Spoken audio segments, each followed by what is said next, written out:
Hello everyone, I am Ashutosh, you are on लिमजी channel. आज से हम लोग शुरू करने जा रहे हैं सीबीएसई क्लास 12th के मैथ्स का क्रैश कोर्स। ठीक है गाइज, और इसको हम लोग शुरू करने जा रहे हैं रिलेशन चैप्टर से। ठीक है, और आज के क्लास में हम लोग करेंगे कंप्लीट थ्योरी, यानी कि आज हम लोग रिलेशन के फंडामेंटल कॉन्सेप्ट्स को समझेंगे। ठीक है, और आपको जानना है कि मैं इस कोर्स में कैसे पढ़ाऊंगा, तो मैंने इस कोर्स का पूरा टाइमलाइन कैसे पढ़ाऊंगा, क्या पढ़ाऊंगा, आपको कैसे पढ़ना है, आपको घर पे क्या करना है, मैंने सारा एक्सप्लेन कर रखा है इसके इंट्रोडक्शन वाले वीडियो में। इस क्रैश कोर्स को उसको जरूर देखें। ठीक है, उससे आपको बहुत अच्छा आइडिया हो जाएगा कि इस क्रैश कोर्स में मैं कैसे पढ़ाने वाला हूं और कब कब क्या क्या पढ़ाऊंगा।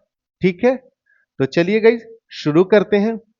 So guys, first recap from class 11। So relation chapter को पढ़ने के लिए आपको क्लास 11 के तीन कॉन्सेप्ट की रिक्वायरमेंट है: सेट, सबसेट और कार्टेशियन प्रोडक्ट। ठीक है, सेट में तो किसी को प्रॉब्लम नहीं है, सेट को ऐसे लिखते हैं 1 2 3। ठीक है, कर्ली ब्रैकेट के साथ यहां पे जो सेट का नाम रहता है उसको हम कैपिटल से डिनोट करते हैं। और बहुत बच्चे पूछते हैं, ये भी बता ही देता हूं, 2 1 3 कि गाइज सेट में हमेशा क्या ऐसे लिखना जरूरी है? नहीं गाइज, आप ऐसे भी लिख सकते हैं, लेकिन वैसे हम लिखते हैं बेटर प्रेजेंटेशन के लिए, ताकि जब हम ऐसे लिखेंगे तो सामने वाला जो भी हमारा देखेगा वो समझ सकेगा कि अरे इस सेट में एलिमेंट 1 से लेकर 3 तक है।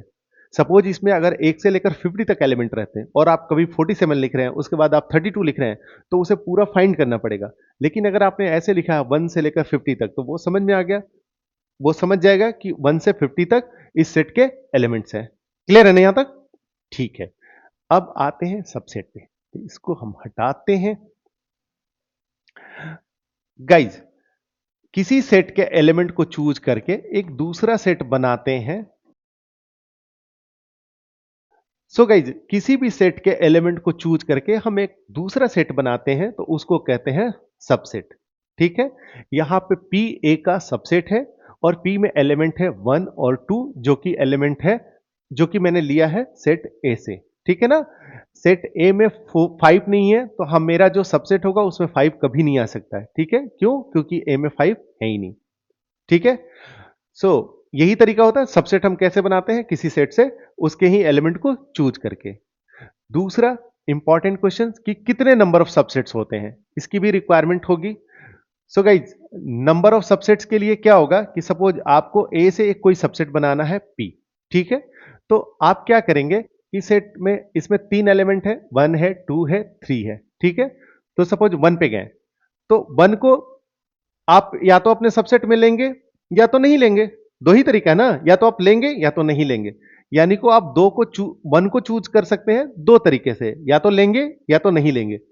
इसी तरह से एलिमेंट 2 को भी आप दो तरीके से चूज कर सकते हैं, या तो आप 2 को चूज करेंगे अपने अपने सेट में रखेंगे, या तो नहीं रखेंगे। ठीक है गाइस, उसी तरह से 3, या तो इसको आप रखेंगे या तो आप इसको नहीं रखेंगे। तो इसी तरह से total number of sets subsets हो जाएगा 2 इंटू 2 इंटू 2, जिसको हम लिख सकते हैं 2⁻³ या 8। ठीक है, यानी कि अगर ए में टोटल पी एलिमेंट है, ठीक है, सपोज पी से आप कंफ्यूज हो जाएंगे, आर एलिमेंट है सपोज, तो इसके नंबर ऑफ जो सबसेट्स होंगे वो होंगे 2⁻r। क्लियर है ना? कोई कंफ्यूजन यहां तक नहीं है? ठीक है, हटा दे। नोट करना है तो नोट कर लेंगे, आप स्क्रीनशॉट ले लें। ठीक है, एक और कॉन्सेप्ट। सो गाइस, इसकी जब हम सबसेट निकालेंगे तो देखिए दो एक्सट्रीम होगा। एक सबसेट होगा 5, यानी कि ऐसा होगा कि जिसमें भी कोई भी एलिमेंट नहीं होगा। ठीक है, कब होगा ये? मान लीजिए सपोज आपने 1 को भी नहीं चूज किया, 2 को भी नहीं किया, 3 को भी चूज नहीं किया, तो ये इसमें हो गया 5, आपने किसी को चूज नहीं किया। एक दूसरा एक्सट्रीम केस होगा कि जब आप सबको चूज करेंगे, 1 2 और 3 को। ठीक है, क्लियर है? तो यहां से लेकर यहां तक होंगे आपके सबसेट्स। तो आई होप कि मैंने सबसेट्स क्लियर कर दिया। अब बढ़ते हैं कार्टेशियन प्रोडक्ट की तरफ। बहुत इंपॉर्टेंट है, हर क्वेश्चन में ही यूज होगा। तो सपोज हम दो सेट लेते हैं 1 2 3, ये हो गया सेट ए, और बी को लेते हैं ऐसे 4 और 5। ठीक है, तो इन दोनों सेट से एक कार्टेशियन प्रोडक्ट डिफाइन होता है, जिसको हम लिखते हैं ऐसे और इसके एलिमेंट होते हैं ऑर्डर्ड पेयर। कौन से? 1 4 1 5 2 4 2 5 3 4 3 5। ठीक है। सो गाइज, इसको इस कार्टेजन प्रोडक्ट इसे कहते हैं। ये ए से बी है, ए क्रॉस बी है, तो इसीलिए इसके जो ऑर्डर्ड पेयर होंगे, जो इसके एलिमेंट होगा वो ऑर्डर्ड पेयर होगा, और उसका पहला एलिमेंट जो ये 1 है, ये 1 यहां से आएगा, ये देखें 1 सारा यहां से आएगा, जो 2 है यहां से आएगा, और इसका जो सेकंड एलिमेंट आएगा वो आएगा बी से, जैसे 4 और 5 है वो आएगा बी से। ठीक है ना। ऐसी इसका नाम है ऑर्डर्ड पेयर, ये ऑर्डर्ड में रहता है। ठीक है ना। ये 1 4 ऑर्डर पेयर का यही मतलब होता है कि 1 4 और 4 1 ये दोनों डिफरेंट है। ठीक है ना, ये दोनों सेम नहीं है। ठीक है, क्लियर हो गया यहां तक? कोई प्रॉब्लम नहीं है। सो गाइज, अगर आपके एन ए लिखने का मतलब ये होता है कि ए में नंबर ऑफ एलिमेंट। ठीक है ना। अगर सपोज इसमें नंबर ऑफ एलिमेंट पी है और सपोज बी में नंबर ऑफ एलिमेंट क्यू है, तो एन ए क्रॉस बी में जो एलिमेंट होंगे वो होंगे पी क्रॉस क्यू। ठीक है, क्लियर है, समझ में आ रहा है? एक के साथ 4 5, दो के साथ 4 5, तीन के साथ 4 5, तो ये 3 नंबर से उस 2 नंबर का मल्टीप्लीकेशन, तो 3 दूना के 6। तो उसी तरह से अगर इसमें पी रहेगा उसमें क्यू रहेगा, तो टोटल एलिमेंट होंगे पी क्यू। क्लियर है? बस इतनी ही कॉन्सेप्ट चाहिए था। अब शुरू करते हैं हम लोग रिलेशन। ठीक है, इंट्रोड्यूस करूं? एक काम करते हैं, यहीं पे करते हैं हम लोग रिलेशन को इंट्रोड्यूस।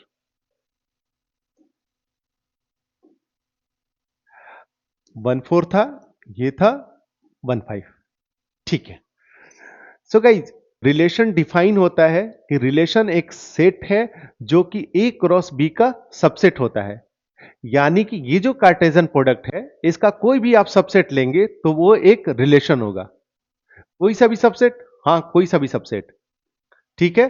फॉर एग्जाम्पल, सपोज आप इसका सबसेट ले रहे हैं, तो एक एलिमेंट ये ले लें, एक एलिमेंट ये ले लें। ठीक है। तो आपने क्या लिया? 1 4 लिया और 2 4 लिया। क्या ये एक रिलेशन है? हाँ, रिलेशन है। कैसे? ये सेट ए हो गया, सपोज इसको थोड़ा और बड़ा यहां बनाते हैं। ये ए हो गया 1 2 3, ये हो गया बी। हमने एलिमेंट लिया 1 4, यहां पे है 4 5, यानी कि ए रिलेटेड है 4 से, और देखिए ए रिलेटेड है 4 से और 2 भी रिलेटेड है 4 से। यही है आपका रिलेशन। ठीक है, क्लियर है, समझ में आया? रिलेशन क्या होता है? रिलेशन जो ए क्रॉस बी है, दो सेट लिए हैं, उनका कार्टेशियन प्रोडक्ट लिया, उस कार्टेशियन प्रोडक्ट का कोई भी जितने भी सबसेट होंगे सारे रिलेशन होंगे। ठीक है ना। इस तरह तो बहुत सारे रिलेशन होंगे। ठीक है, मैंने एक रिलेशन यहां पे दिखाया 1 4 2 4, जिसको ग्राफिकली आप ऐसे दिखा सकते हैं और लिखेंगे तो ऐसे लिखेंगे। तो अब आपका क्वेश्चन होगा कि ऐसे तो बहुत सारे सबसेट होंगे इसके ए क्रॉस बी के, तो बहुत सारे रिलेशन होंगे। हाँ गाइस, बहुत सारे सबसेट होंगे, बहुत सारे रिलेशन होंगे। कितने होंगे? तो चलिए देखते हैं आगे। ठीक है, यहां पे डेफिनेशन है, क्या कह रहा है कि a relation R from a non empty set A to another non empty set B is defined mathematically as arbitrary subset of A cross B. यही तो हमने किया था, एक सेट ए होना चाहिए और एक बी। कह रहा है कि नॉन एम्प्टी होना चाहिए, यानी कि इनमें एलिमेंट्स कुछ ना कुछ होने चाहिए। ठीक है, इनसे हम क्या करते हैं कि हम निकालते हैं ए क्रॉस बी। ठीक है, और इसका हम ले लेते हैं सबसेट, और इसका जो सबसेट होगा वही होगा हमारा रिलेशन। ठीक है, और कह रहा है कि आर्बिट्ररी सबसेट, तो जितने सबसेट लेंगे वैसे वैसे डिफरेंट रिलेशन हो जाएगा। सपोज हमने लिया था, अभी देखा था ना हमने 1 4 और 2 4 लिया था, तो ये हो गया रिलेशन R1। अगर सपोज आप ऐसे लेते कि 1 4 लेंगे और 2 5 लेंगे, ठीक है, तो ये हो गया R2, ये हो गया, ये एक रिलेशन हो गया, ये हो गया दूसरा रिलेशन। ठीक है ना गाइस। तो ऐसे तो बहुत सारे रिलेशन होंगे, हाँ हम जस्ट देखने वाले हैं कि कितने रिलेशन होंगे, लेकिन ये दोनों रिलेशन डिफरेंट है। ठीक है, चलिए, तो guys all subset of A cross B are relation from A to B, हमने ये देख लिया। ठीक है, अभी देखा अगर सपोज सेट ए में पी एलिमेंट है, बी में क्यू एलिमेंट है, तो ए क्रॉस बी में पी क्यू एलिमेंट होंगे। हां, हमने अभी देखा था। अब number of relation from A to B equal to number of subset of A cross B होगा। तो हमें पता है कि ए क्रॉस बी में पी क्यू एलिमेंट है, और हमने देखा था, अभी डिस्कस किया था हमने, इवन डिराइव किया था कि अगर किसी सेट में जितने एलिमेंट होंगे उसके उतने उसके सबसेट 2 उतने ही होंगे। ठीक है ना? तो इसमें देखिए, तो पी क्यू एलिमेंट है तो इसके नंबर ऑफ सबसेट होंगे 2 पी क्यू। ठीक है? यानी कि नंबर ऑफ रिलेशन भी होंगे ए टू बी 2 पी क्यू। ठीक है? तो अब देखिए, तो हमने ए लिया था ऐसे 1 2 3, और बी लिया था 4 और 5। तो यहां पे P इजकल टू 3 है, Q इजकल टू 2 है। तो देखिए, तो guys n A cross B आएगा हमारा 3 × 2 इजकल टू 6, और नंबर ऑफ रिलेशंस आ जाएगा 2 6। ठीक है ना? यानी कि टोटल 64 रिलेशंस होंगे डिफरेंट डिफरेंट। तो आई होप कि यहां तक आपको बेसिक क्लियर हो गया। ठीक है ना? अब बढ़ते हैं आगे। Representation of relation. So guys, हमने अभी रिलेशन पढ़ लिया, समझ लिया। अब हम इसको देखते हैं कि इसको रिप्रेजेंट कैसे करते हैं। ठीक है? जैसे यहां पे मैंने दो सेट लिया है, A equal to 1 2 3 5 7, B equal to 1 2 3 4 5 6। ये है 1 1 2 3 5 7, 4 और 6 नहीं है। ठीक। यहां पे बी 1 से लेकर 6 तक है। ठीक है गाइज, और यहां पे हम रिलेशन लेते हैं, एक रिलेशन डिफाइन करते हैं 1 से 5 को, 2 से 4 को, 3 से 3 को, 5 से 1 को। ठीक है ना? ये सेट ए है और बी है। यहां से हम कोई भी रिलेशन ले सकते हैं। मैंने अपने मन से लिया कि मैंने ए को 5 से रिलेट कर दिया, 2 को 4 से कर दिया, 3 को 3 से कर दिया, 5 को 1 से कर दिया, बाकी को छोड़ दिया। ठीक है? तो गाइस, इस रिलेशन को हम कैसे लिख सकते हैं? तो इनका लिखने का दो तरीका होता है, एक रोस्टर मेथड, दूसरा होता है सेट बिल्डर मेथड। आप ऑलरेडी क्लास 11 में ये पढ़ चुके हैं। तो रोस्टर मेथड में हम कैसे लिखते हैं? रिलेशन आर इजकल टू ऐसे लिखेंगे। अब चलेंगे, पहले हम क्या करेंगे कि आपको पता है कि हम ऑर्डर्ड पेयर लिखेंगे। जो रिलेशन होता है, सपोज ए से हम क्या होता है कि कैसे निकालते हैं, ए से ए क्रॉस बी निकालते हैं, और इसका सबसेट लेते हैं, वही रिलेशन होता है। तो इसमें तो इसके जो एलिमेंट होता है ए क्रॉस बी का, वो ऑर्डर्ड पेयर होता है। तो रिलेशन का भी जो एलिमेंट होगा वो ऑर्डर्ड पेयर होगा। ठीक है ना? तो 1 के साथ क्या होगा? 5, 1 5, 2 के साथ 4, 3 के साथ 3, 5 के साथ अब 1 हो गया। तो यही हो गया रोस्टर मेथड। हमने इस रिलेशन को लिख दिया रोस्टर मेथड से। ऐसे ही रिप्रेजेंट करते हैं रिलेशन को। ठीक है? आई बात समझ में? चलिए सेट बिल्डर फॉर्म में देखते हैं। आर इजकल टू क्या लिखते हैं? ऐसे लिखते हैं, एक्स वाई सच दैट, ठीक है, x plus y equal to 6, where x element है ए और वाई एलिमेंट है बी। ठीक है गाइज, ऐसे लिखते हैं। रोस्टर मेथड में भी दो तरीके से लिखते हैं, हमें भी दिखा रहे हैं दूसरा मेथड। ऐसे लिखते हैं, यहां पे लिखते हैं एक्स वाई, यहां पे कॉमा, पढ़ते हैं इसको x y such that x plus y equal to 6।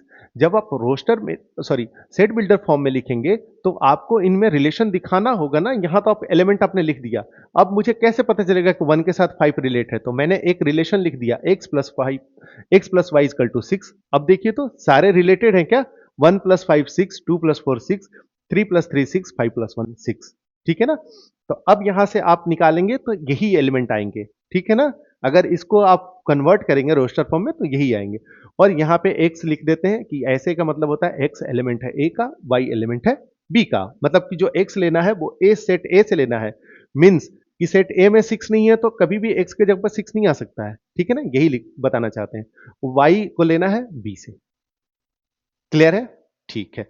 दूसरा तरीका ऐसे लिखते हैं, relation equal to guys, x related है y से if and only if x plus y equal to 6, x element है a का, y एलिमेंट है b का। ठीक है ना?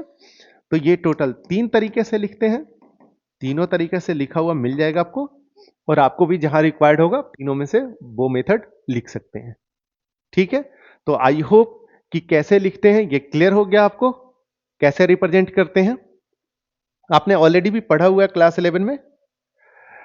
अब बढ़ते हैं आगे। अब important term domain, range, codomain, image और प्री इमेज। ठीक है? तो हम क्या करते हैं कि इसी सेट को ले लेते हैं, उसी रिलेशन को ले लेते हैं, हमने इनफैक्ट उसी से समझ जाते हैं। ठीक है? क्या करते हैं कि उसको समझने के लिए हम क्या करेंगे कि इन दोनों को हटा देते हैं और यहीं से समझ लेते हैं। सो गाइज जो डोमेन होता है हमारा, जो गाइज डोमेन होता है वो एलिमेंट होते हैं,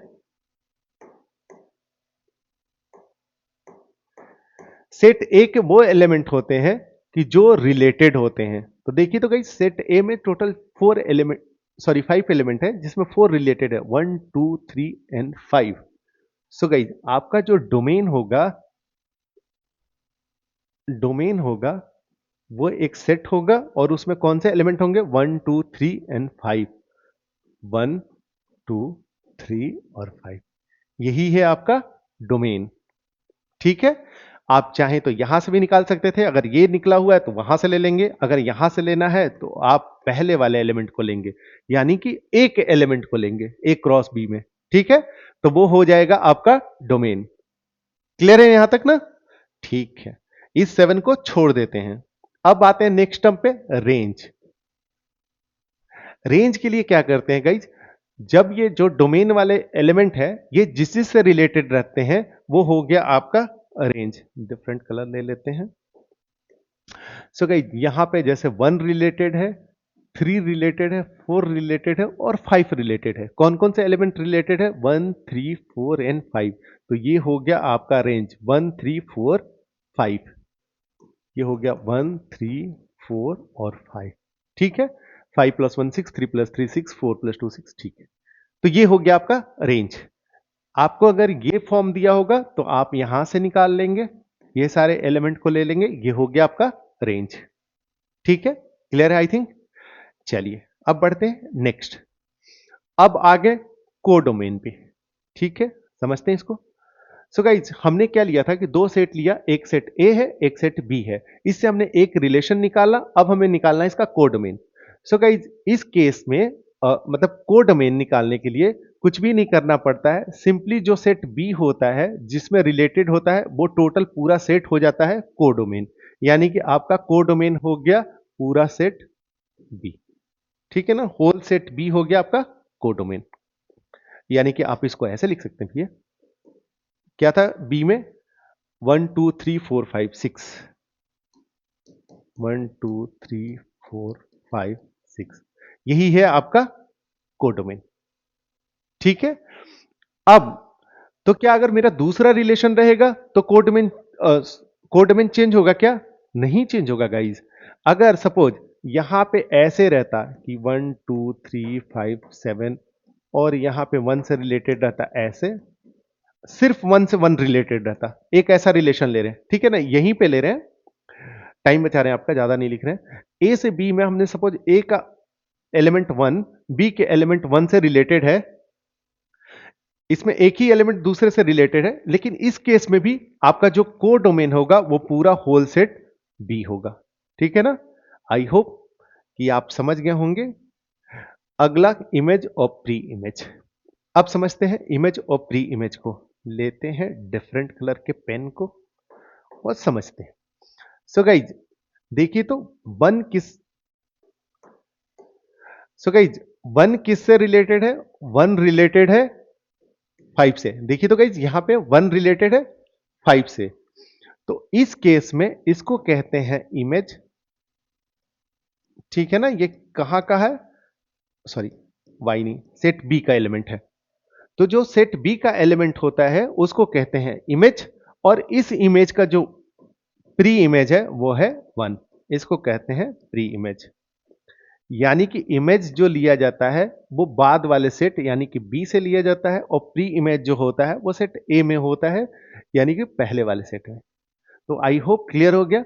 और प्री इमेज और इमेज सारे जितने भी एलिमेंट्स हैं सबके लिए अलग अलग कैलकुलेट किया जाता है। ठीक है, तो ये भी हमने पढ़ लिया। अब एक और important, relation on set A. So guys हमने अभी क्या पढ़ा कि हमने एक सेट लिया ए, एक सेट लिया बी, उससे हमने निकाला ए क्रॉस बी, यही ना कार्टेजन प्रोडक्ट निकाला, और उस कार्टेजन प्रोडक्ट का एक सबसेट लिया। ठीक है ना, ये जो सबसेट लिया यही था हमारा रिलेशन। तो इसको हमने ऐसे लिखा रिलेशन, इसको पढ़ते हैं relation on set A cross B. ठीक है ना, इसको ऐसे पढ़ते हैं। लेकिन गाइस अगर हमने एक ऐसा सेट लेना हो, सॉरी एक हमने एक सेट ऐसा लिया है कि ए और बी दोनों की जगह पे वही सेट है, यानी कि हमने बी की जगह पे भी सेट ए ले लिया है। तो इस केस में क्या होगा, हमारा जो कार्टेजन प्रोडक्ट होगा वो होगा ए क्रॉस ए, होगा ना। अरे यहां पे मैंने दो सेट लिया है, तो दो सेट में दूसरा सेट कुछ भी हो सकता है। ठीक है ना, जरूरी थोड़ी है कि ए नहीं आ सकता है, ए भी आ सकता है। तो हमने ले लिया ए क्रॉस ए, सॉरी ए और ए ले लिया, तो इससे कार्टेजन प्रोडक्ट आया ए क्रॉस ए, और यहां से इसका जब हम सेट लेंगे, सॉरी सबसेट लेंगे, तो वो बनेगा रिलेशन, और वो कहलाएगा रिलेशन ऑन सेट ए और इन सेट ए। ठीक है गाइस, तो यहां पे जो रिलेशन था उसको हम बोल रहे थे relation on set A cross B, यहां पे जो रिलेशन है उसको बोलना चाहिए था relation on set A cross A. लेकिन ए क्रॉस ए को हम लोग नहीं बोलते हैं, सिर्फ ऐसे लिखते हैं ऑन सेट ए। ये स्टैंडर्ड लिखने का तरीका है, ठीक है, उसको लिखने का ये दोनों में से कोई भी मेथड यूज कर सकते हैं, दोनों लिखा रहता है, बहुत जगह लोग यूज करते हैं, कोई भी लिखेंगे एग्जाम में गलत नहीं आएगा, लेकिन प्रेफर करेंगे ऑन सेट ए लिखने के लिए। तो ये हमारा स्टैंडर्ड है लिखने का तरीका।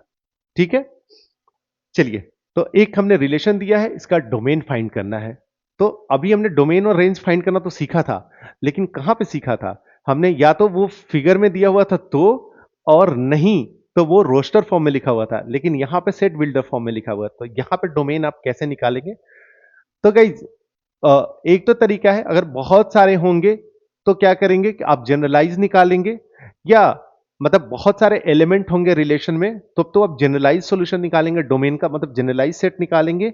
अगर कम होंगे तो पहले क्या करेंगे कि आप सेट बिल्डर से रोस्टर फॉर्म में चेंज कर लेंगे, और उसके बाद उसमें से डोमेन और रेंज निकाल लेंगे। तो चलिए इस केस में फाइंड करते हैं। तो गाइज रिलेशन क्या होगा, यहां पे लिख लेते हैं। देखिए तो गाइज क्या दिया हुआ है, यहां पे दिया हुआ है 3x plus y equal to 50। 50 तो बहुत बड़ा है, 50 को कट करके 20 ले लेते हैं। ठीक है गाइज, 20। तो गाइज y इजकल टू क्या होगा, 20 माइनस 3x। ठीक है, अब क्या करेंगे, एक एक करके x को देखेंगे। x इजकल टू अगर 1 लेंगे तो ये 3 हो जाएगा, तो y इजकल टू हो जाएगा 17। क्या y, और ये ऑन सेट ए है, यानी कि जो आपका x और y है दोनों सेट ए के ही एलिमेंट होने चाहिए। तो अगर आप x इजकल टू 1 लेंगे तो y इजकल टू 17 होगा। क्या 17 इसमें है? नहीं है। अब चेक करेंगे x इजकल टू 2, तो 3 2 जा 6 हो जाएगा, तो भी 14 आया, तो भी नहीं होगा। 3 पे चेक करते हैं, 3 3 जा 9, अभी भी 11 आया, अभी भी नहीं होगा। 4 पे चेक करते हैं, 4 3 जा 12, 20 में से 12 गया, 8 आया। हाँ, अब आया, मिला मुझे। 4 लिया तो 8 आया। ठीक है, अब लेंगे 5, तो 15, तो 5 बचा, तो 5 से 5 मिला। 6 लेंगे, 18 माइनस 20, तो 2 मिला। अब देखिए, तो अगर 7 लेंगे तो 21 हो जाएगा, ये तो 20 से ज्यादा हो गया, तो y हो जाएगा नेगेटिव। क्या y नेगेटिव हो सकता है? नहीं हो सकता है। तो इसलिए देखिए, तो इसको रोस्टर फॉर्म में लिखना मतलब इजी था, क्योंकि इसमें लिमिटेड एलिमेंट थे। देखिए तो इसमें सिर्फ 3 एलिमेंट हो गया। अब तो डोमेन रेंज तो कोई भी फाइंड कर देगा। डोमेन हो गया आपका 4 5 6, रेंज हो गया आपका 8 5 2 2 5 8। ठीक है, और जो को डोमेन हो गया वो हो गया सेट ए। ये भी इंपॉर्टेंट है, ठीक है ना, क्योंकि ये सेट ए से सेट ए पे था। तो ठीक है, क्लियर है आई थिंक। अब आपको कोई प्रॉब्लम नहीं है? तो आई थिंक क्लियर हो गया, अब कोई भी कंफ्यूजन नहीं होगा आपको। बढ़ते हैं आगे। Types of relation. So guys, सबसे पहले देखते हैं एम्प्टी रिलेशन, वाइड रिलेशन और ट्रिवियल रिलेशन, यूनिवर्सल रिलेशन और ट्रिवियल रिलेशन। ठीक है, और तो देखते हैं क्या होता है। हमने एक सेट लिया है, सेट ए। ठीक है, 1 2 3 वहां पे लिखा हुआ है। सो ए क्रॉस ए लेंगे, अब उसके सबसेट्स लेंगे। तो देखिए, तो गाइज हमने दिखाया था ना कि सबसेट के टू एक्सट्रीम केस होता है। एक, जब आप कोई भी एलिमेंट नहीं ले, यानी कि खाली, तो ये हो गया एम्प्टी रिलेशन और वाइड रिलेशन। क्यों? क्योंकि इसमें एक भी एलिमेंट नहीं है। दूसरा, यूनिवर्सल रिलेशन, ऐसा रिलेशन ले जिसमें कि सारे एलिमेंट ले लें, वन के साथ वन, वन के साथ टू, वन के साथ थ्री, टू के साथ वन, टू के साथ टू, टू के साथ थ्री, इसी तरह से थ्री के साथ वन, थ्री के साथ टू, थ्री के साथ थ्री। ठीक है ना? तो ये हो गया यूनिवर्सल रिलेशन, ये हो गया एम्प्टी रिलेशन। ठीक है, बहुत सारे रिलेशन होंगे। ये दोनों एक्सट्रीम केस है, जब आपने एक भी एलिमेंट नहीं लिया, एक आपने सारे एलिमेंट्स को ले लिया। ठीक है, इनको ट्रिवियल रिलेशन भी कहते हैं। आइए देख लीजिए, ये डिफिनीशन है एनसीईआरटी का ऑफिशियल बुक से मैंने उठाया है। A relation R on set A is called empty relation if no element of A is related to the any element of A। ठीक है ना, देखा हमने कि कोई भी एलिमेंट रिलेटेड नहीं था, तो ये रिलेशन हो गया फाई। ठीक है, एम्प्टी रिलेशन होगा फाई। और यूनिवर्सल रिलेशन का पढ़ लीजिए, relation R in a set A is called universal relation if element of A is if each element of A is related to the every element of A. ठीक है ना, तो ये होगा ए क्रॉस ए। Clear है, कोई कंफ्यूजन नहीं है, पूछता नहीं है, दे दिया है तो बता दिया मैंने। Third, identity relation. If every element of A is related to itself only. ठीक है ना, यहां पे कैपिटल ए होना चाहिए, related to itself only. So guys, क्या होता है आइडेंटिटी रिलेशन? लिखता हूं, आइडेंटिटी रिलेशन होगा इस केस में 1 1 2 2 और 3 3। यही है आइडेंटिटी रिलेशन। ठीक है, आइडेंटिटी रिलेशन में क्या होता है कि हर एक एलिमेंट खुद से ही बस रिलेटेड होता है, बाकी कुछ भी नहीं होगा। ठीक है ना, क्लियर है ना, बाकी दूसरे कोई एलिमेंट नहीं होंगे। सो देखिए, यही मैंने लिखा आइडेंटिटी रिलेशन में आर मैंने दिखाई दिया था। ओके, यहां पर लिख ही दिया था। अब देखिए, तो इसमें कितने एलिमेंट होंगे, सॉरी, कितने नंबर ऑफ रिलेशन होंगे? आइडेंटिटी रिलेशन कितने डिफरेंट होंगे? 1। एक ही होगा आइडेंटिटी रिलेशन जिसमें ये तीनों एलिमेंट प्रेजेंट होंगे। क्लियर है ना? अब आइए, 3 एग्जांपल्स मैंने दिया है। क्या ये एक आइडेंटिटी रिलेशन है? ये नहीं है। क्यों? क्योंकि 3 3 इसमें मिसिंग है। ठीक है ना, तो ये एक आइडेंटिटी रिलेशन नहीं है। ये 1 1 2 2 3 3 है, तो ये एक आइडेंटिटी रिलेशन है। ये भी एक आइडेंटिटी रिलेशन नहीं है। क्यों? क्योंकि इसमें ये एक एक्स्ट्रा है, इसको नहीं होना चाहिए था। ठीक है, इसलिए एक आइडेंटिटी रिलेशन नहीं है। अब आते हैं रिफ्लेक्सिव रिलेशन पे। रिफ्लेक्सिव रिलेशन, अच्छा डिफिनेशन मैंने आगे लिखा है। रिफ्लेक्सिव रिलेशन में क्या होता है कि every element of A is related to itself. ठीक है, तो क्या होता है रिफ्लेक्सिव रिलेशन,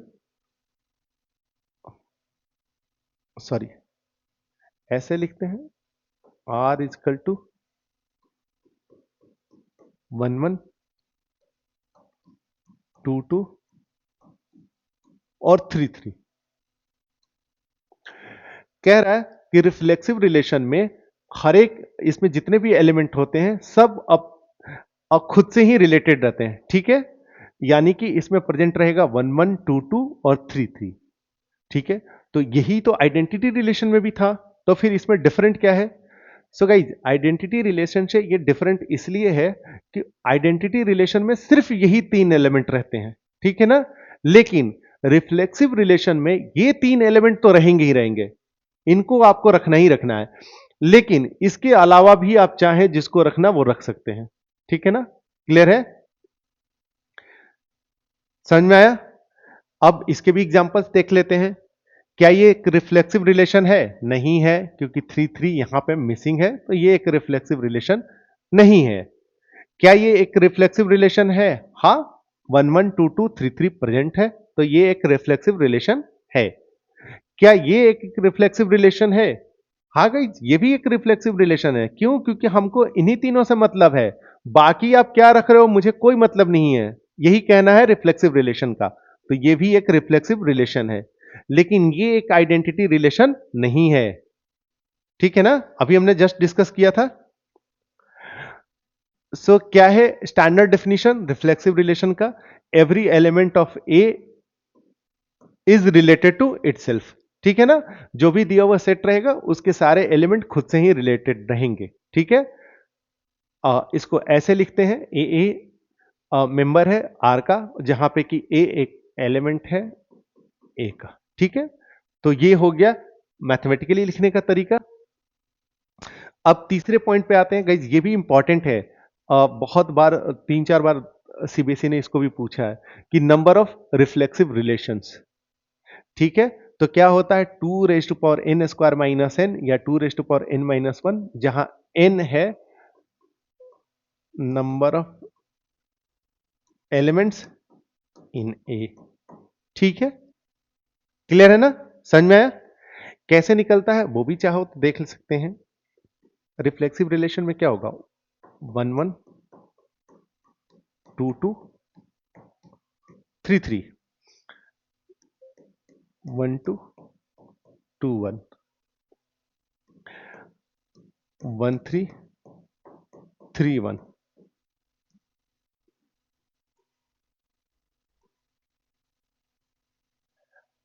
2 3 3 2। ठीक है? सो गाइज देखिए तो टोटल नंबर ऑफ ए से ए में रिलेशन क्या होगा? यही होगा, यही होगा ना?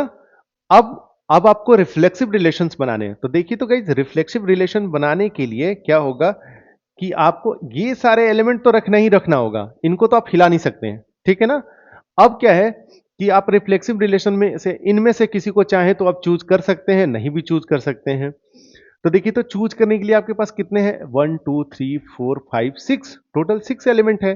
तो इनमें से इसको आप रखें चाहे नहीं रखें, इसको रखें चाहे नहीं रखें, इसको रखें चाहे नहीं रखें, तो इस तरह से होगा। टोटल कितने ऑप्शंस आ जाएंगे? 2 raised to power 6। इसके लिए दो, इसके लिए दो, इसके लिए दो, इस तरह से हो जाएगा 2 raised to power 6। फॉर्मूले से भी निकालेंगे तो इतने ही आएगा। ठीक है ना? तो अगर आप फॉर्मूले से नहीं निकालना चाहते हैं तो आप ऐसे ले लेंगे कि इसमें टोटल 3 एलिमेंट है, और 3 एलिमेंट से कैसे सेट्स बना सकते हैं? जैसे 1 2 2 को चूज करना है तो कितना तरीका होगा? 3C2, और 3C2 से चूज करेंगे तो 1 और 2 को चूज करेंगे, लेकिन 1 2 तो एक एलिमेंट बनेगा ही, एक 2 1 भी होगा। तो दो तरीका होगा, जितने भी चूज करेंगे सबका दो तरीका होगा इंटू 2। तो ये हो गया 3 इंटू 2, तो ये हो गया 6। तो वैसे भी निकाल सकते हैं 2 raised to power 6। तो आई होप समझ में आ गया आपको कि नंबर ऑफ रिलेशंस कैसे निकालेंगे, number of relation, sorry, number of reflexive relation आप कैसे निकालेंगे। ठीक है? क्लियर है? नोट कर लीजिएगा। ठीक है, देखिए यहां पे हम एक क्वेश्चन देखते हैं। ये सैंपल क्वेश्चन पेपर का क्वेश्चन है 2020 से 21 वाले के लिए। How many reflexive relation are possible in a set A whose n A equal to 3। ठीक है गाइज? और ये तो इन्होंने सैंपल पेपर में पूछा था, इसको चाहे तो ऐसे घुमा के भी पूछ सकते हैं कि how many reflexive relation are possible on set A, जिसमें कि एलिमेंट है 2 3 5। तो अभी हमने देख लिया 3 एलिमेंट वाला, तो ठीक है ना? इसको फिर से क्यों निकालते हैं? 2 raised to power आया था 6। ठीक है ना? इसी को हमने निकाला था, और इसी को निकाला था, इसी को एग्जांपल लिया, क्योंकि इन्हीं क्वेश्चंस को बार बार सीबीएसई पूछते रहता, तो जो पूछता है मैं चाह रहा हूं कि आपको वही पढ़ाऊं। ठीक है ना गाइज? तो ये हमने ऑलरेडी पढ़ लिया। अब बढ़ते हैं आगे। दूसरा, सिमेट्रिक रिलेशन। ठीक है गाइज? तो पहले इसके डेफिनेशन को देख लेते हैं, फिर आते हैं इस पे। तो सिमेट्रिक रिलेशन क्या होता है? और relation R is symmetric if a b element है रिलेशन का, तो बी ए भी एलिमेंट होना चाहिए रिलेशन का फॉर ऑल ए बी। ठीक है? इसका कहने का मतलब ये है कि सपोज वहां से कोई अगर रिलेशन में अगर एलिमेंट 1 और 3 प्रेजेंट है, ठीक है ना, आपने एक रिलेशन बनाया सेट ऑन सेट ए जिसके एलिमेंट है 1 2 3। तो अगर आपके रिलेशन में 1 3 एग्जिस्ट कर रहा है तो आपके रिलेशन में 3 1 भी मस्ट एग्जिस्ट करना चाहिए। ठीक है ना, जो यहां पे है ऑर्डर पेयर उसका जस्ट उल्टा वाला ऑर्डर पेयर जरूर से जरूर एग्जिस्ट करना चाहिए। अगर ये करता है तब ये हो जाएगा सिमेट्रिक। ठीक है ना, क्लियर है। रिलेशन को सिमेट्रिक होने के लिए बस एक ही कंडीशन है कि अगर कोई भी जो भी एलिमेंट प्रेजेंट होगा रिलेशन में उसके जस्ट अपोजिट ऑर्डर पेयर वाला एलिमेंट भी प्रेजेंट होना चाहिए। ठीक है, अब कुछ एक एग्जांपल्स देख लेते हैं। अच्छा, मैंने यहां पे वही एग्जांपल पड़ा रह गया। ठीक है, लिख लेते हैं।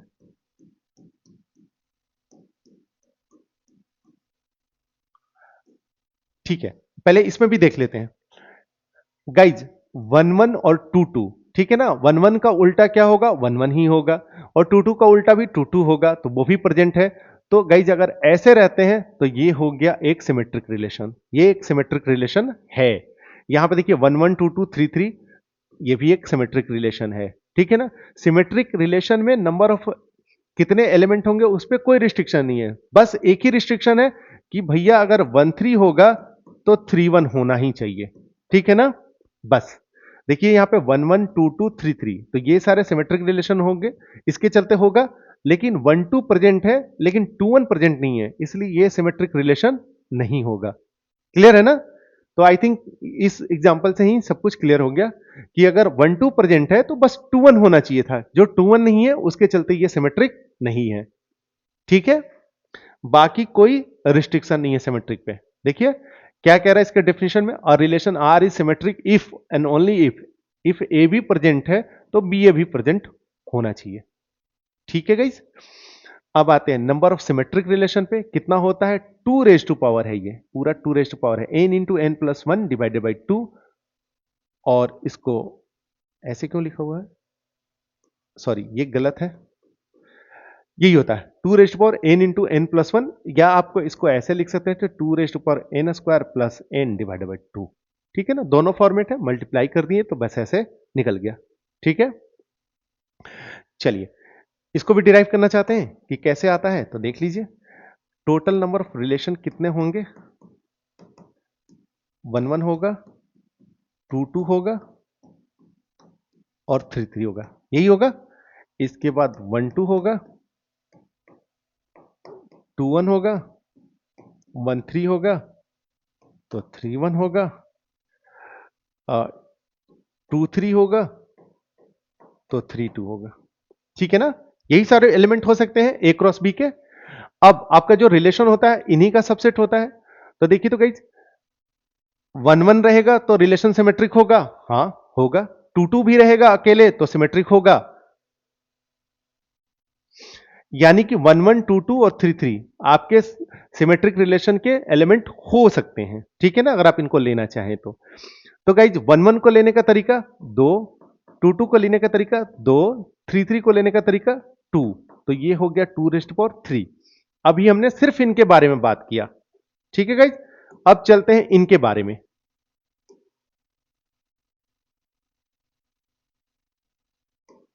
अब हम गाइज चलते हैं इनके बारे में।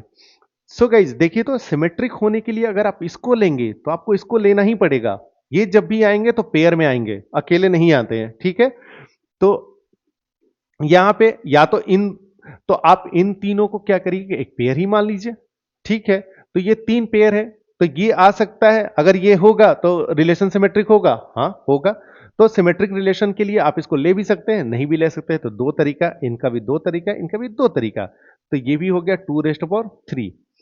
तो ये जो टोटल आपका आंसर होगा, जो नंबर ऑफ सिमेट्रिक रिलेशन होगा, ये आपका आंसर होगा 2 rest power 3 into 2 rest power 3, यानी कि आएगा 2 रेस्ट पावर 6। ठीक है ना, मल्टीप्लीकेशन में रहता है तो पावर ऐड हो जाता है, पता है ना आपको। तो 2 रेस्ट पावर 6 हो गया। फॉर्मूला से भी निकालते हैं तो देखिए यही 3 है तो 3 square 9 plus 3 12 divided by 2 equal to 6।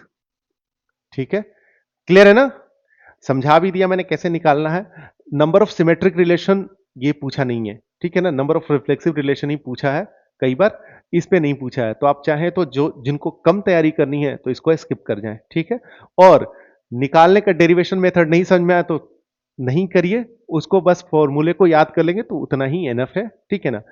ऐसे लॉन्ग में पूछ देगा, पूछा नहीं है, लॉन्ग में पूछ देगा तो निकालना पड़ जाएगा, तो आप निकालने वाला मेथड भी जानते रहेंगे तो कोई प्रॉब्लम है नहीं, बस आपको लिखना होगा, ठीक है। चलिए, what is the minimum number of ordered pair we need to add to make the relation इतना symmetric relation on the set A. ठीक है, क्या कह रहा है कि एक सेट ए दिया हुआ है जिसके एलिमेंट है 1 2 3, इस पे एक रिलेशन बनाया है 1 2 2 3 और 2 2 है, ठीक है ना, जिसके एलिमेंट कह रहा है कि इसको सिमेट्रिक होने के लिए और क्या क्या ऐड करना है, कितने minimum number of ordered pair add करना है। तो गाइस देखिए, तो 1 2 है तो इसके लिए 2 1 होना चाहिए ना, इसके चलते 2 1 होना चाहिए। 2 3 है तो इसके चलते 3 2 होना चाहिए ना इस रिलेशन में। लेकिन 2 2 है तो 2 2 से तो कोई फर्क नहीं पड़ेगा, वो तो एक सिमेट्रिक ही है। तो यानी कि आपको टोटल ऐड करना पड़ेगा 2 एलिमेंट्स, 2 1 और 3 2, ठीक है। ये दोनों ऐड कर देंगे तो जो आपका ये रिलेशन दिया हुआ है ये हो जाएगा सिमेट्रिक, ठीक है। अब बढ़ते हैं आगे ट्रांजिटिव रिलेशन पे। क्या कह रहा है, और relation R is transitive if a R b and b R c, then c a element होना चाहिए रिलेशन का। आइए मैं आपको समझाता हूं क्या कहना चाह रहा। एक रिलेशन है जिसका एलिमेंट अगर 1 2 प्रेजेंट है और 2 3 प्रेजेंट है। सपोज एक रिलेशन आर एक ऐसा दिया है जिसमें कि ये दोनों एलिमेंट प्रेजेंट है, और भी हो सकते हैं, उस पर अभी बात नहीं कर रहे हैं, सिर्फ इन दोनों पर फोकस कर रहे हैं। अगर ये प्रेजेंट है, ये और ये दोनों कैसे रिलेटेड है, देखिए एक ऐसा एलिमेंट है ऑर्डर पेयर जिसका सेकंड वाला एलिमेंट, ठीक है, जो है वो दूसरे वाला जो ऑर्डर पेयर है उसका फर्स्ट एलिमेंट वही होना चाहिए। जैसे ये 1 से 2 है तो यहां पे 2 होना चाहिए, ठीक है ना।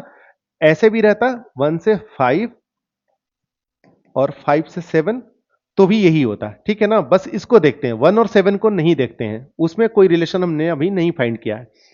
हमारा ये कहना है कि इसके दो इसके एलिमेंट जो कि ऑर्डर्ड पेयर हैं ऐसे होने होंगे कि जो यहां पे होगा ना वो यहां पे होगा, ठीक है। तो इस केस में अगर ये दोनों ऐसे प्रेजेंट हैं तो उसको ट्रांजिटिव होने के लिए 1 3 ये मस्ट प्रेजेंट होना चाहिए, ठीक है ना। इसके बाकी बचे हुए एलिमेंट से बनाकर जो बनेगा ऑर्डर पेयर वो मस्ट प्रेजेंट होना चाहिए, ठीक है ना। अगर ये दोनों प्रेजेंट है, अगर ये नहीं प्रेजेंट है तो आपका जो रिलेशन है वो ट्रांजिटिव नहीं होगा, अगर ये प्रेजेंट होगा तो आपका रिलेशन ट्रांजिटिव हो जाएगा, ठीक है ना। उसी तरह से इस केस में 1 5 और 5 7 है, अगर यहां पे 1 7 प्रेजेंट है तो आपका रिलेशन ट्रांजिटिव है, अदरवाइज आपका रिलेशन ट्रांजिटिव नहीं है।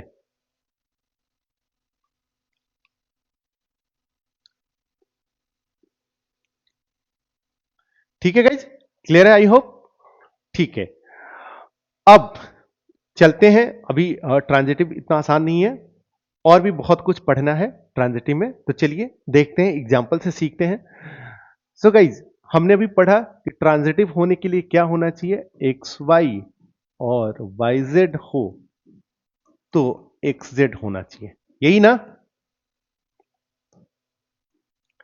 सो गाइज, क्या ये रिलेशन ट्रांजिटिव है 1 1? हाँ गाइज, ये रिलेशन ट्रांजिटिव है। क्यों? क्योंकि सिर्फ इसमें एक ही एलिमेंट है।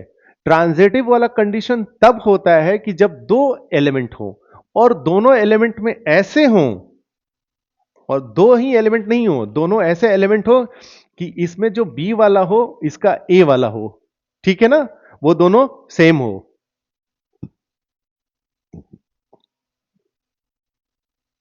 ठीक है गाइज, तो ये हमारा एक ट्रांजिटिव रिलेशन है। क्या ये एक ट्रांजिटिव रिलेशन है? हाँ गाइज, ये भी एक ट्रांजिटिव रिलेशन है। क्यों? क्योंकि देख लीजिए, 1 1 से देखेंगे आप तो 1 1 से 1 2, ठीक है ना। आप देखेंगे कि ये दोनों y सेम है, तो इसके चलते कौन सा रिलेशन होना चाहिए, 1 और 2, ये वाला 1 यहां, ये 2 वाला यहां, तो 1 2 तो ऑलरेडी प्रेजेंट है। तो ये एक ट्रांजिटिव रिलेशन है। यहां पे मैं आपको एक कॉन्सेप्ट देता हूं, ट्रांजिटिव रिलेशन जब भी चेक करना होगा तो वन वन और टू टू टाइप को नहीं इग्नोर करेंगे, नहीं चेक करेंगे। ठीक है गाइज, क्यों? क्योंकि वो सारे उनके चलते ट्रांजिटिव में फर्क नहीं पड़ता है। तो आगे से जैसे कि हम नेक्स्ट में पढ़ेंगे, तो अगर one one two two three three ऐसे देंगे तो उसको हम देखेंगे ही नहीं, वो हमको दिखेगा ही नहीं। ठीक है ना, हम उसको इग्नोर करेंगे, उनके चलते ट्रांजिटिव पे फर्क नहीं पड़ता है। तो इसीलिए इस केस में भी हम ऐसे देखेंगे कि गाइज यहां पे एलिमेंट है वन टू, सिर्फ वन टू है। तो गाइज वन टू सिर्फ वन टू है, और जैसे सिर्फ यही है, ये है ही नहीं, तो ये तो ट्रांजिटिव रिलेशन है। ठीक है ना। ट्रांजिटिव कब चेक करते हैं? जब दो एलिमेंट ऐसे हो जहां की y, इसका y उसमें, सॉरी, जो इसका y हो ये सेट बी में हो और उसमें जाके सेट ए में बन रहा हो। यहां पे चेक करिए। ठीक है, इसको हटा दें। ठीक, यहां पे चेक करिए, वन टू और वन थ्री, क्या ये ट्रांजिटिव रिलेशन है जिसके एलिमेंट है वन टू और वन थ्री? हाँ गाइज, ये भी एक ट्रांजिटिव रिलेशन है। क्यों? क्योंकि वन टू है तो टू से शुरू होने वाला तो कोई सेट ही नहीं है, यानी कि सिर्फ ये वाला पार्ट है, ये वाला पार्ट है ही नहीं। जब दोनों पार्ट रहेगा तब तो तीसरे को खोजेंगे ना। ठीक है, उसी तरह से तो ये हो गया एक ट्रांजिटिव रिलेशन। अब आते हैं इस पे। देखिए, मैंने कह दिया कि वन वन से फर्क नहीं पड़ता है, तो वन वन को आप इग्नोर करेंगे। हाँ, अब इसमें वन टू है तो उसको चेक करेंगे, तो वन टू है, उसके अगला जस्ट टू वन है। ठीक है, तो देखिए, तो गाइज वन वन टू है और टू वन है, तो इस केस में देखिए तो ये दोनों सेम है ना। तो इस केस में एक रिलेशन ऐसा होना चाहिए कि जो इससे मिलकर बने, यानी कि वन, और इस वन से मिलकर बने, यानी कि वन वन होना चाहिए। क्या इसमें वन वन है? हाँ है। तो ये क्या एक ट्रांजिटिव रिलेशन है? नहीं गाइज, अभी रुकिए। हमने वन टू और टू वन को चेक कर लिया, लेकिन मैंने बताया ना कि जब भी सेट में ऑर्डर इंपॉर्टेंट नहीं होता है। आप चाहे तो इसको ऐसे भी तो लिख सकते थे ना, इस सेट को ऐसे लिख सकते थे, वन वन टू वन और वन टू, लिख सकते थे ना। हाँ, लिख सकते हैं, ऑर्डर इंपॉर्टेंट नहीं है। अगर गाइज आप ऐसे लिखेंगे, यहां पे देखिए, तो गाइज अगेन ये देखिए, तो ये टू वन है और इसके बाद ये वन टू है, यहां पे भी वन वन सेम है। तो जो इन इन दोनों को ट्रांजिटिव रिलेशन होने के लिए गाइज यहां पे कौन सा एलिमेंट होना चाहिए? ये टू यहां पे और ये टू यहां पे, यानी कि इस ये जो दोनों प्रेजेंट है, तो इस रिलेशन को ट्रांजिटिव होने के लिए टू टू को भी प्रेजेंट होना होगा। ठीक है, क्या इसमें टू टू प्रेजेंट है?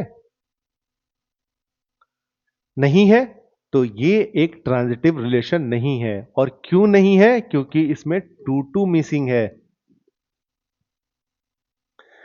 आई बात समझ में? ठीक है, अगले में देखें। आप चाहें तो नोट डाउन करना चाहेंगे तो नोट डाउन कर लीजिए। सो गाइज, जितने भी लेक्चर्स हैं, जहां जहां भी कंफ्यूजन है, जैसे ये आपको क्लियर नहीं है बहुत अच्छे से, तो आप इसको खुद से करके देखेंगे, तब मेरे सॉल्यूशंस को देखेंगे, तो इससे बहुत फायदा होगा। तो आपका कॉन्सेप्ट बहुत क्लियर हो जाएगा। ठीक है ना गाइज। अब नीचे वाले पे चलते हैं। क्या है गाइज? वन टू है। ठीक है, तो हमने लिखा वन टू, वन टू है, तो अब टू से शुरू होने वाला होना चाहिए। खोजना है कि टू से शुरू होने वाला है। हाँ भाई, यही मिल गया, टू थ्री मिल गया। जब ये मिल गया, तब हम किसको खोजते हैं कि इस वन और इस वन थ्री से मिलकर बनने वाला एलिमेंट होना चाहिए, वो ऑर्डर पेयर होना चाहिए जिसमें कि पहला एलिमेंट ये हो और दूसरा एलिमेंट ये हो। तो वन थ्री प्रेजेंट है। हाँ, प्रेजेंट है। तो इसके चलते रिलेशन में कोई प्रॉब्लम नहीं है, इसके चलते रिलेशन ट्रांजिटिव है। अब दूसरे एलिमेंट पे बढ़ेंगे, टू थ्री पे बढ़ेंगे। ठीक है ना, तो यहां लिखेंगे टू थ्री। टू थ्री में है, सेकंड वाला एलिमेंट थ्री है, तो अब थ्री से शुरू होने वाले खोजेंगे। थ्री से शुरू होने एलिमेंट है इसमें, हाँ है, यहां मिल गया थ्री वन, ये मिल गया। तो अब जब दोनों मिल गए, तो आपको ये भी होना चाहिए टू और वन से मिलकर, यानी कि टू वन होना चाहिए। क्या टू वन है इसमें? नहीं है गाइस, इसमें मिसिंग है टू वन। टू वन होना चाहिए, इसलिए ये ट्रांजिटिव रिलेशन नहीं है। लेकिन रुकिए, और मैं आपको सिखा रहा हूं कि कैसे कैसे पूरा देखते हैं, यहीं से मत छोड़िए। इसके बाद मैं इसको मिटा देता हूं। बहुत इंपॉर्टेंट है यहीं पे कॉन्सेप्ट, बहुत बच्चे कंफ्यूज रहते हैं इसमें। ठीक है ना। अभी हमने किसको चेक कर लिया, 1 2 को चेक कर लिया, 2 3 को चेक कर लिया। 2 3 के चलते हमें रहना चाहिए था यहां पे 2 1 मिलना चाहिए था। ठीक है गाइज, है ना, यही बात है। अब हम चेक करेंगे 1 3 को। देखिए तो गाइज इसको चेक कर रहे हैं अब। तो 1 3 में 3 लास्ट में है, तो क्या 3 से स्टार्ट होने वाला है? हाँ है। कौन सा है? 3 1। तो इसलिए इसमें ये 1 1 जरूर होना चाहिए, ये 1 वाला, ये 1 वाला। क्या इसमें 1 1 है? नहीं है, 1 1 भी मिसिंग है। इसमें 1 1 भी होना चाहिए। ठीक है गाइज, अब हमने इसको चेक कर लिया, अब बच गया ये, इसको भी हम चेक करेंगे। 3 1। 3 1 में देखिए गाइज क्या है, सेकंड एलिमेंट 1 है, तो क्या 1 से शुरू होने वाले हैं? हाँ, 1 से शुरू होने वाला तो 2 है यहां पे, तो इसको 2 के साथ चेक करेंगे। एक है 1 2, उसके साथ भी चेक करेंगे। एक है 1 3, उसके साथ भी चेक करेंगे। ठीक है ना, मींस आप ऐसे नहीं लिखेंगे, तो मैंने आपको दिखाने के लिए लिख दिया। अब 2 बार इसको लिखेंगे अगर एक्चुअल एग्जाम में ये पूछ लेगा तो। ठीक है, तो देखिए तो गाइज इसके चलते क्या होना चाहिए, ये 3 और 2 से बना हुआ एलिमेंट होना चाहिए, यानी कि 3 2 होना चाहिए। क्या 3 2 है इसमें? नहीं है, तो यहां पे 3 2 भी मिसिंग है। अब देखिए तो 1 3 के चलते क्या होना चाहिए, 1 1 तो सेम हो गया, तो ये इन दोनों से मिला हुआ एलिमेंट होना चाहिए, यानी कि 3 3 होना चाहिए। क्या 3 3 इसमें प्रेजेंट है? नहीं है, यानी कि यहां पे 3 3 भी होना चाहिए। यानी कि टोटल 1 2 और 2, 4 एलिमेंट मिसिंग है। सो आई होप कि ये जो एग्जाम्पल मैंने समझाया ना, यहां पे भी लोगों को कंफ्यूजन रहता है, लोग किसी एक से चेक कर लेते हैं। ठीक है ना, जैसे यहां पे 3 1 अगर 1 2 रहा, बाकी सारा भी दिया भी रहता, तो 3 1 को 1 2 से चेक करके लोग यहीं से काम खत्म कर लेते हैं। नहीं गाइज, इसको दोनों जितने भी प्रेजेंट है, अगर 3 4 रहते तो सारे के साथ चेक करेंगे। क्लियर है ना कॉन्सेप्ट? अगर सारे प्रेजेंट रहेंगे तभी ये रिलेशन ट्रांजिटिव होगा। ठीक है, आई होप कि आप लोग समझ गए होंगे। अब बढ़ते हैं अपने अगले कॉन्सेप्ट पे, इक्विवेलेंस रिलेशन पे। सो गाइज, अगर कोई रिलेशन आपका रिफ्लेक्सिव है, सिमेट्रिक है और ट्रांजिटिव है, ऑल थ्री है, तो वो रिलेशन कहलाएगा इक्विवेलेंस रिलेशन। ठीक है ना, यानी कि अगर आपका जो रिलेशन है वो रिफ्लेक्सिव भी है, सिमेट्रिक भी है, ट्रांजिटिव भी है, तो वो हो गया इक्विवेलेंस रिलेशन। ठीक है गाइज, तो इक्विवेलेंस होने के लिए यही तीनों कंडीशन चेक करते हैं। अगर आपको दे देगा एग्जाम में कि क्या ये रिलेशन इक्विवेलेंस है, इसको चेक करिए, तो आप उसके लिए चेक करेंगे कि पहले कि ये रिलेशन रिफ्लेक्सिव है कि नहीं है, ये रिलेशन सिमेट्रिक है कि नहीं है, ये रिलेशन ट्रांजिटिव है कि नहीं है। अगर ये तीनों है तब लिखेंगे कि since this relation is reflexive, symmetric and transitive, hence this relation is equivalence relation. ठीक है, आई बात समझ में?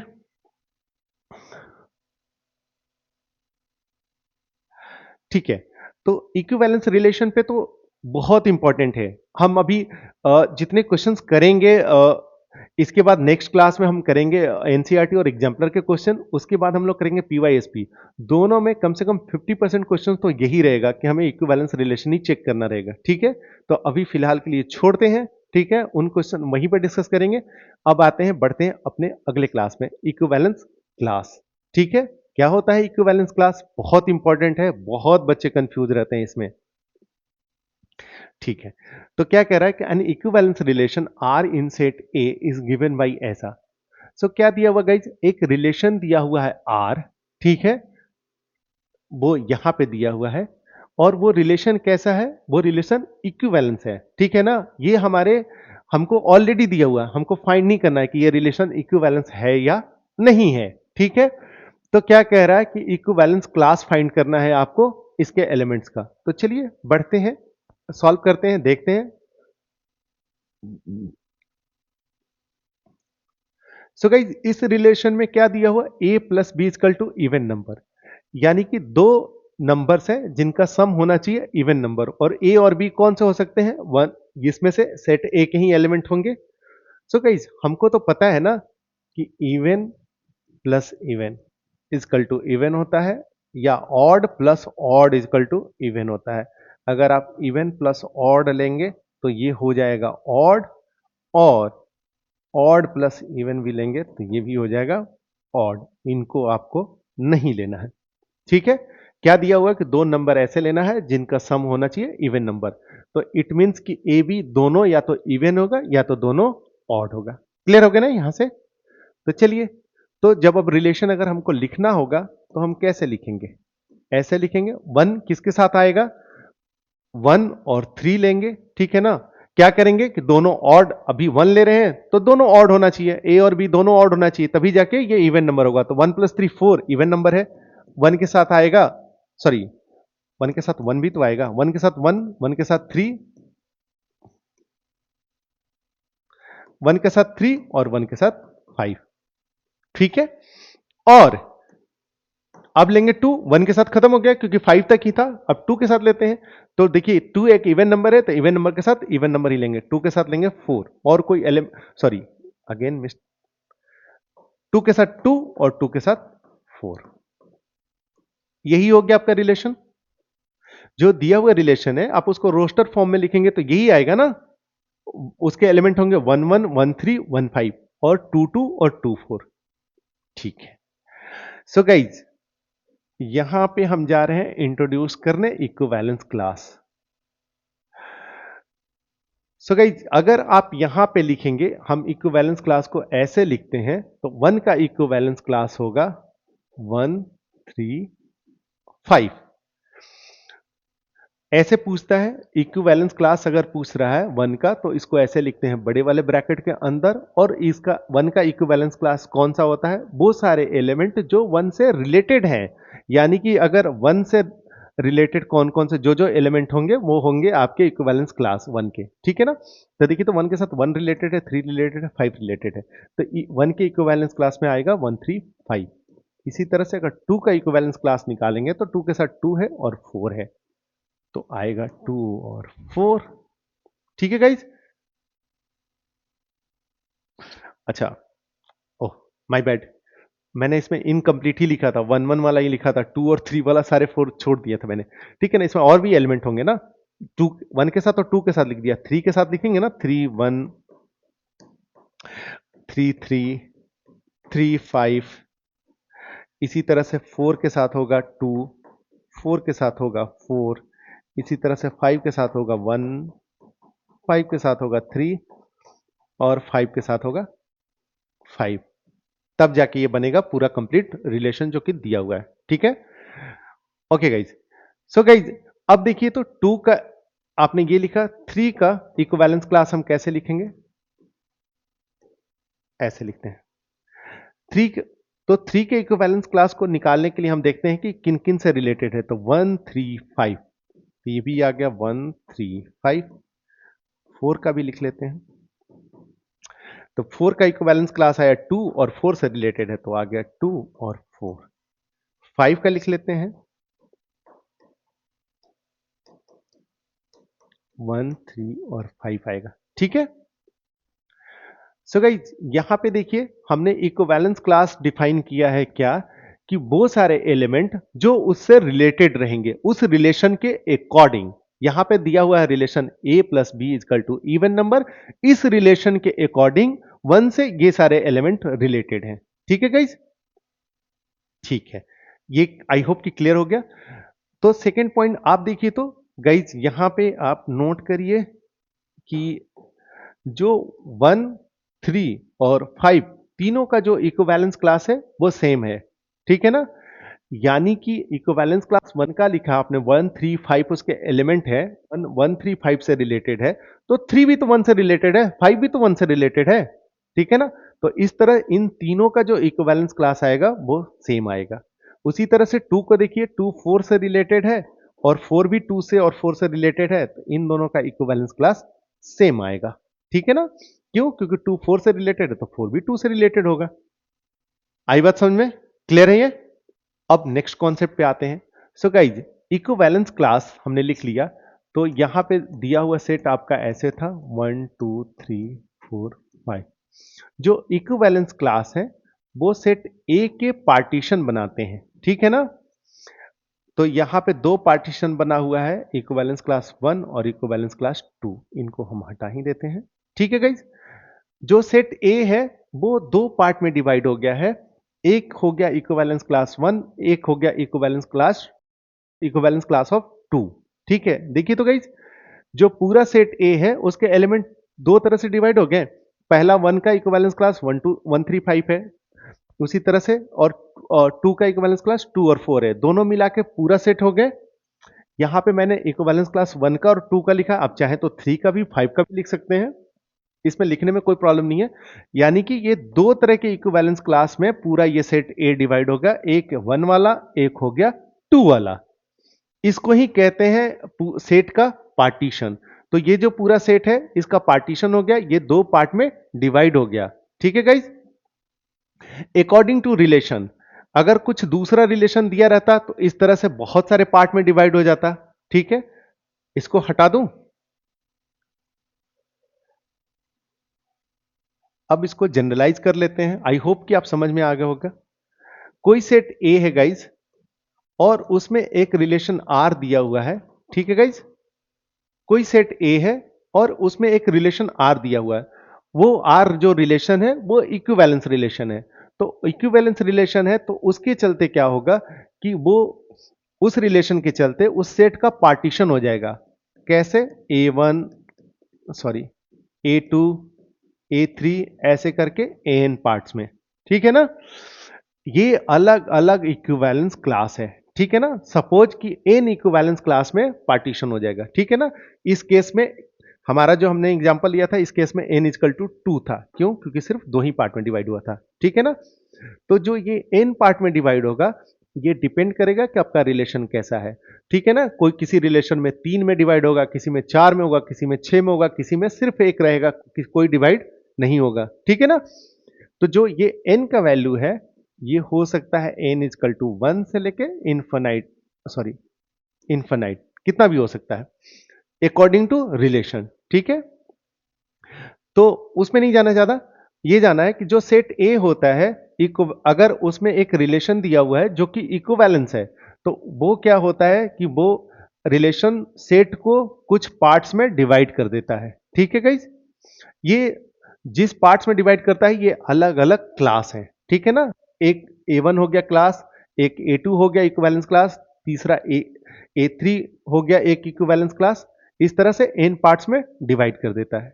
ठीक है, अब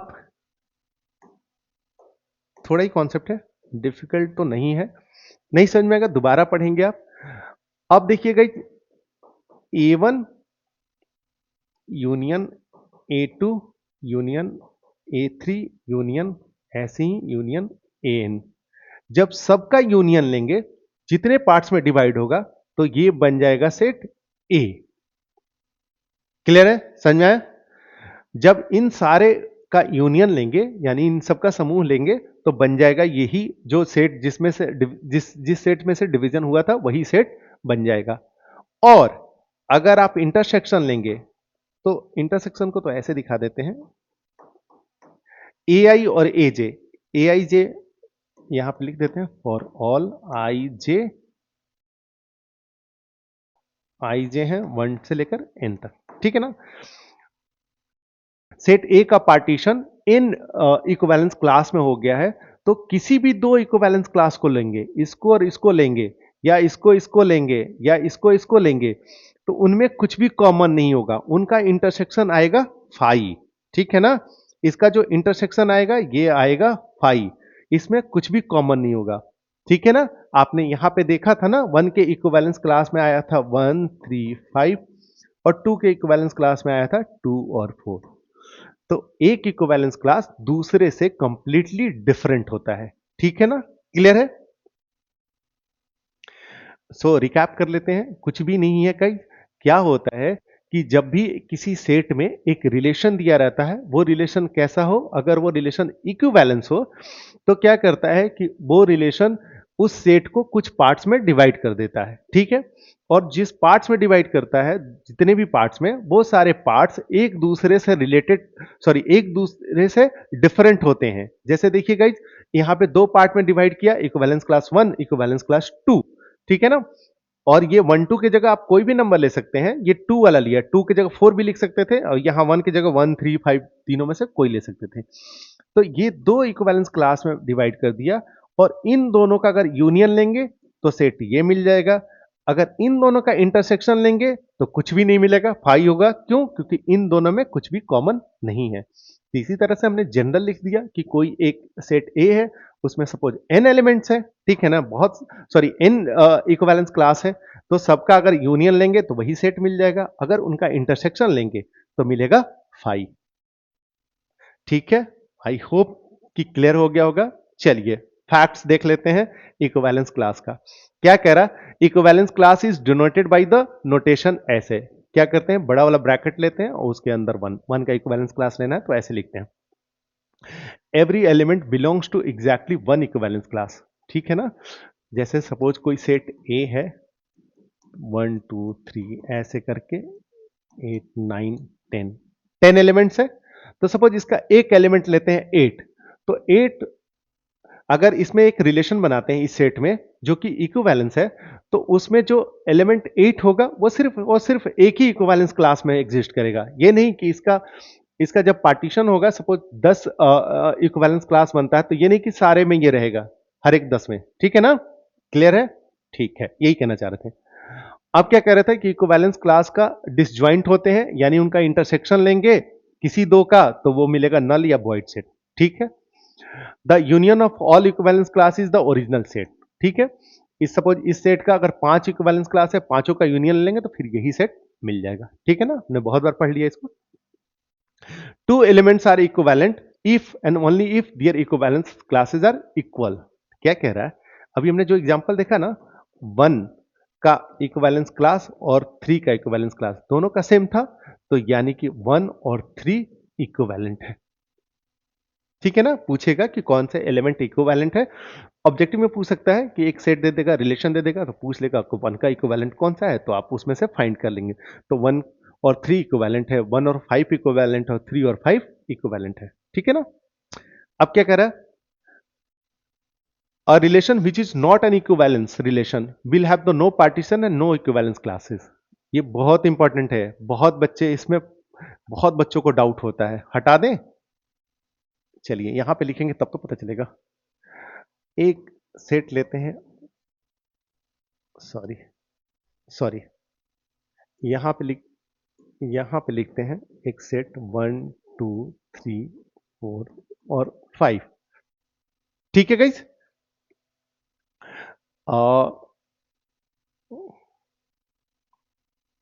ठीक है, अब लेते हैं एक relation x plus y equal to 6। ये हमने एक सेट लिया, सेट के बाद हम एक रिलेशन लिया हमने x plus y equal to 6। अब देखते हैं इक्विवेलेंस क्लास फाइंड करते हैं। तो देखिए, तो गाइज यहां पे आप देखेंगे तो देखिए, तो 6 होने के लिए 1 5 से रिलेटेड होगा और 2 4 से रिलेटेड होगा, लेकिन यहाँ पे 3 तो बच गया। 3 तो किसी भी इक्विवेलेंस क्लास में नहीं आया। 1 5 एक इक्विवेलेंस क्लास हो गया, 2 और 4 एक इक्विवेलेंस क्लास हो गया, लेकिन 3 किसी इक्विवेलेंस क्लास में नहीं आया।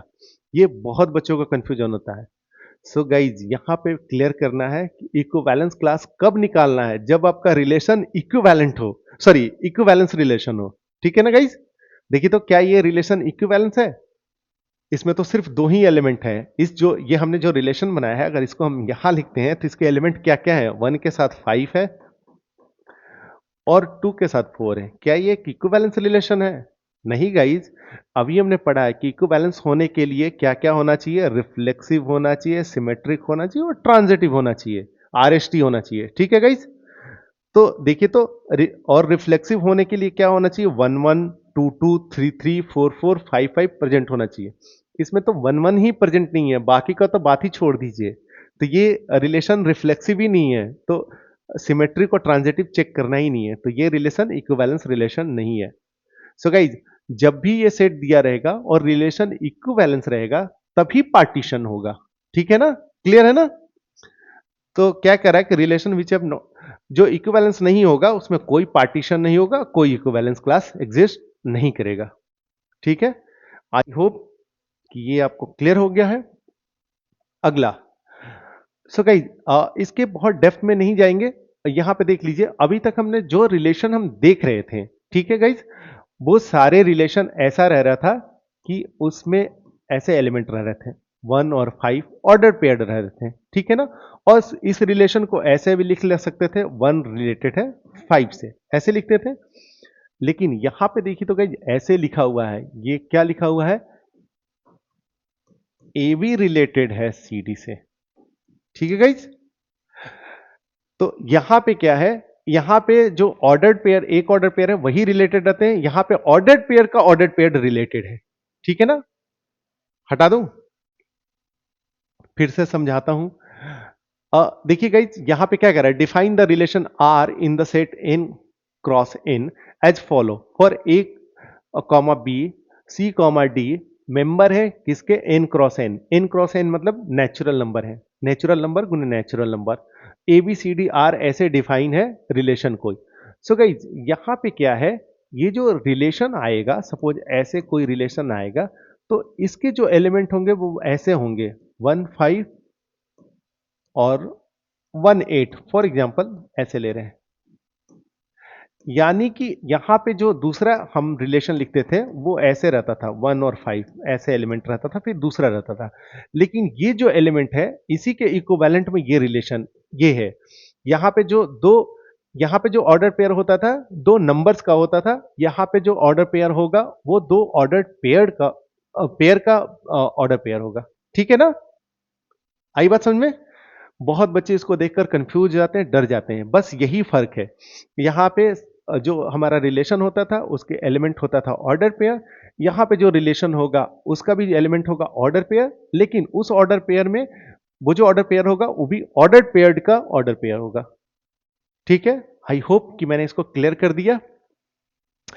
अब इसको सॉल्व कैसे करते हैं, तो ये एक सैंपल क्वेश्चन पेपर का है, तो इसका मैंने स्टैंडर्ड सॉल्यूशन उठा के डाल दिया है। इससे दो फायदा है, एक तो हम लोग इसको सॉल्व कर लेंगे और दूसरा फायदा है कि हम यहां से मार्किंग स्कीम जान जाएंगे। ठीक है, कि मार्किंग स्कीम कैसे होता है। गाइज स्टेप्स बहुत इंपॉर्टेंट है, अगर आपने सही से स्टेप्स नहीं लिखेंगे तो एक दो नंबर आपका कट सकता है, सब कुछ आपको आते हुए भी। तो गाइज देखिए तो इसको इन्होंने कैसे सॉल्व किया है। देखिए यहां पे क्या लिखा है कि लेट ए बी मेंबर है एन क्रॉस एन का, ये तो दिया ही हुआ है। Then we have a B equal to B a by commutative property of multiplication of natural number. So guys यहां से इन्होंने इसको ऐसे नहीं लिया है, ये एक सेपरेट लाइन है। ठीक है ना, ये क्या लिखना चाह रहे हैं, ये लिखना चाह रहे हैं कि a into B equal to B into A होता है। ये कैसे होता है आपको पता होगा कि ऐसे होता है, लेकिन ऐसे होता नहीं है। इसके लिए एक प्रॉपर्टी लगता है, कौन सा, commutative property of multiplication of natural numbers. ठीक है ना, उस प्रॉपर्टी के चलते A B equal to B A हो जाता है। ठीक है, तो अब A B equal to B A हो गया, तो इनका कहना है कि A B related, A B और ए बी रिलेटेड है।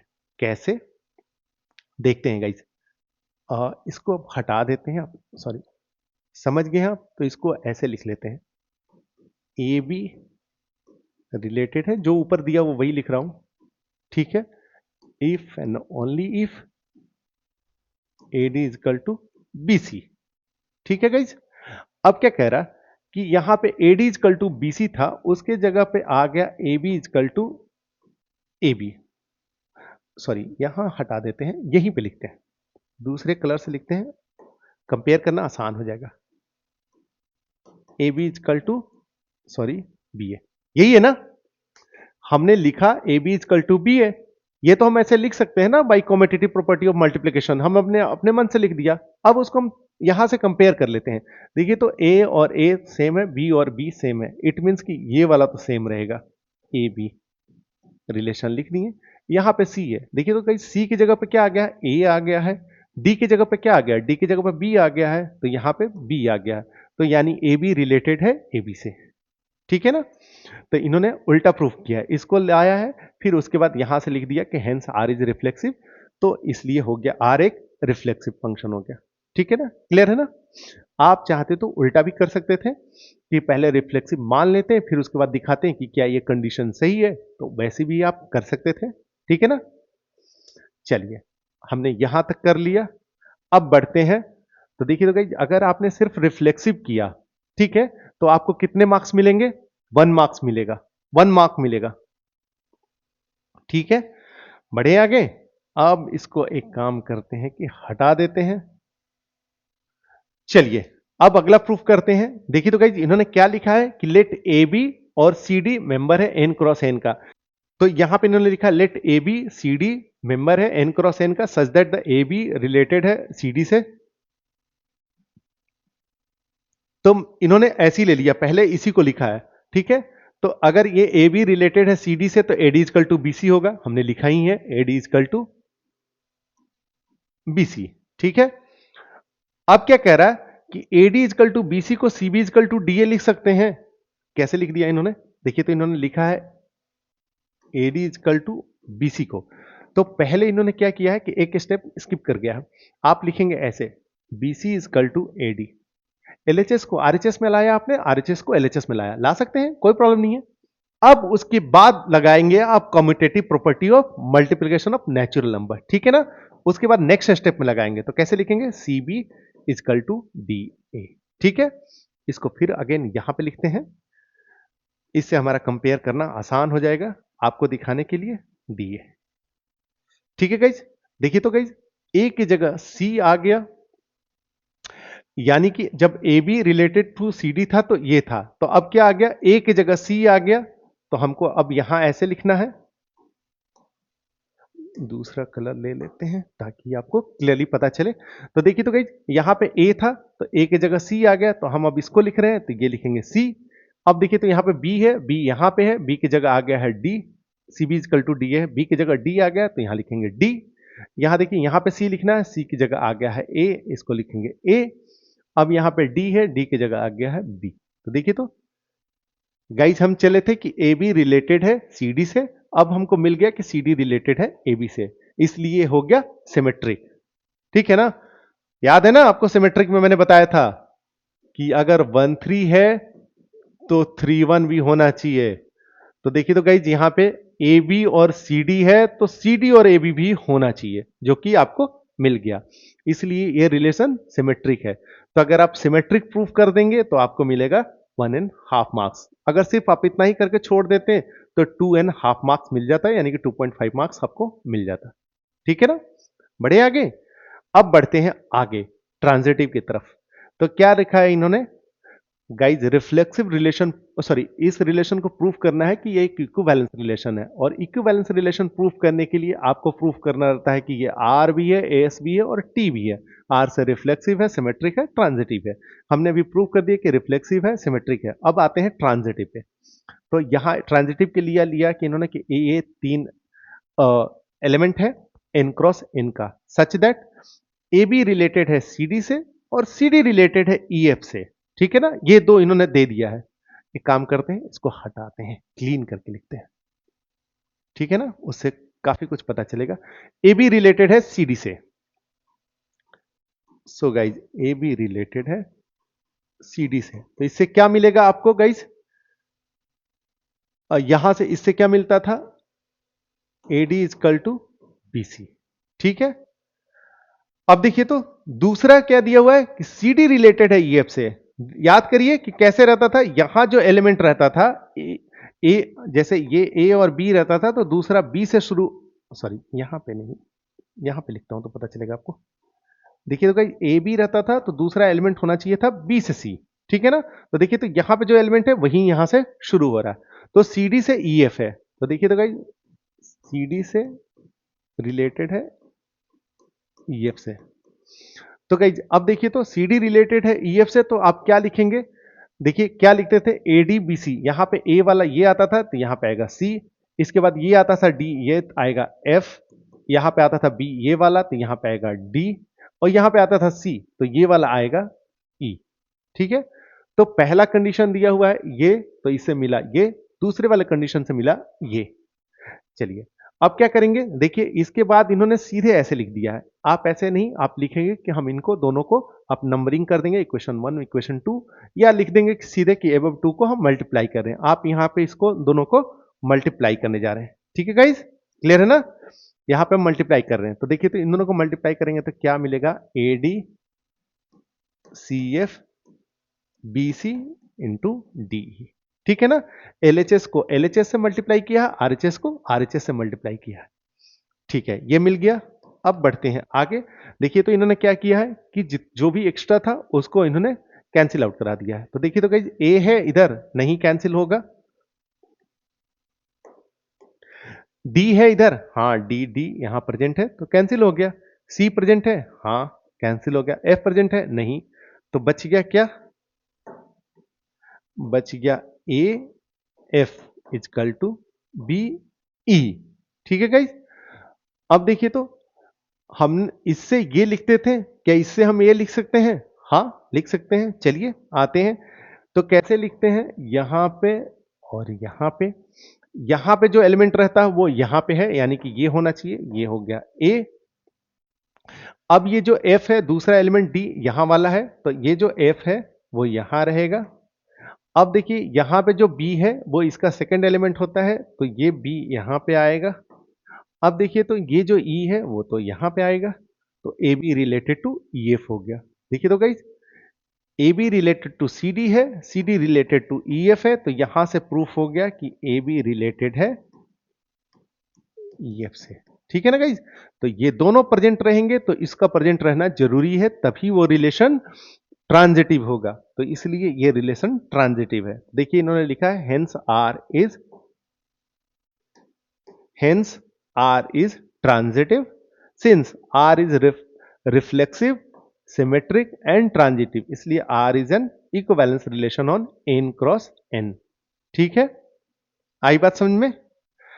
हमने इक्विवेलेंस रिलेशन कैसे दिखाते हैं वो भी हमने देख लिया, और एन क्रॉस एन वाला भी देख लिया। गाइज, यहां तक मैंने रिलेशन के सारे थ्योरी को कवर कर लिया, इससे ज्यादा कुछ भी नहीं है, कहीं नहीं आने वाला है। ठीक है ना, जितना भी आप पास्ट ईयर पेपर्स करेंगे, क्वेश्चंस करेंगे, जो भी पूछेगा, जो भी इनके सिलेबस में, मैंने सब कुछ पढ़ा दिया, आपको सारा कंप्लीट थ्योरी करा दिया। Thank you guys.